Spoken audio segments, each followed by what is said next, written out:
Това ли е образът, който искаме в обществото? Автобус 47 нелегални мигранти се врязва в патрулна кола. Днес колеги на загиналите полицаи не виждат резултат от саможертвата им. 4 униформени са ранени, един от тях сериозно. Силна болка, причерня ме, пипнах се, видях кръвта. Изважда 2 ножа, тръгва да гони нашите колеги. Единият от колегите ни е наръган. И това ли е обществото, в което искаме да живеем? Лесно е да мразим, лесно е да обвиняваме. Лесно е да разбираме от всичко и да не правим нищо. Лесно е да критикуваме, без да променяме. Лесно е да обобщаваме, да слагаме етикети, лесно е да чакаме някой да ни спаси. А и се оказа, че стана доста лесно да слагаме диагнози, без да лекуваме. Спасители няма. Няма кой да ни помогне. Ние трябва да го направим сами. С усилие, с целенасоченост, с търсене на отговори и на отговорност. Добрата новина е, че началото е много по-лесно, отколкото изглежда. Хайде да погледнем нещата по един друг начин. Сега казваме, че полицаите бият. Обаче да се запитаме кой защо прави така че те да бият без законово основание. Сега говорим, че служителите на МВР са некадърни. Но нека се запитаме кой прави така, че в МВР да се приемат некадърни служители. Сега твърдим, че масово престъпленията не се разкриват. Обаче да се запитаме кой прави така, че всъщност престъпленията да останат неразкрити. Нека се замислим кой има интерес от противопоставяне между полицаи и граждани.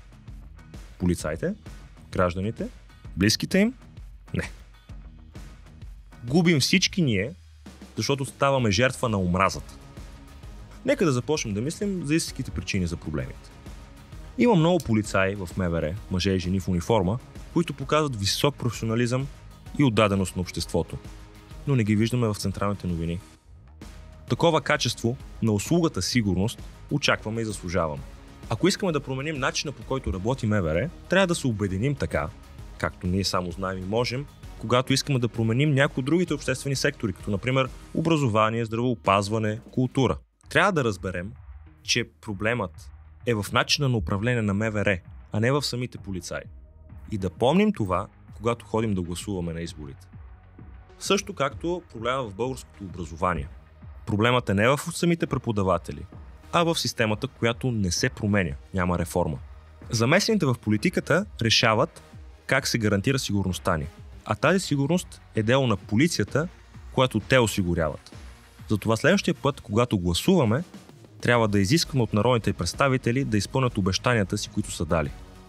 А за да получим качествено, професионално и ефективно МВР, трябва да направим 3 неща. Преди да гласуваме, да се запознаем с обещаната от кандидат народните представители програма за реформа в МВР.